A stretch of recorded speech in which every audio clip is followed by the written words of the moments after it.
జమ్మూ కశ్మీర్లో వరదలు బీభత్సం సృష్టిస్తున్నాయి. ఎడతెరిపి లేకుండా వానలు పడుతుండటంతో నదులు వాగులు పొంగిపొర్లుతున్నాయి. రాజౌరి, పూంచ్ జిల్లాల్లో ఇప్పటివరకు 11 మందికి పైగా ప్రాణాలు కోల్పోగా పలువురు గల్లంతయ్యారని అధికారులు వెల్లడించారు.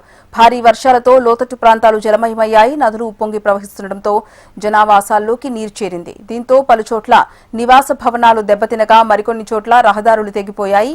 వాహనాలు ప్రవాహంతో కొట్టుకుపోయాయి. ఫలితంగా రాకపోకలకు అంతరాయం ఏర్పడింది. అప్రమత్తమైన అధికారులు సహాయక చర్యలను ముమ్మరం చేశారు. గల్లంతైన వారి కోసం గాలింపు చర్యలు చేపట్టారు. లోతట్టు ప్రాంతాల ప్రజలను సురక్షితంగా ప్రాంతాలకు తరలిస్తున్నారు.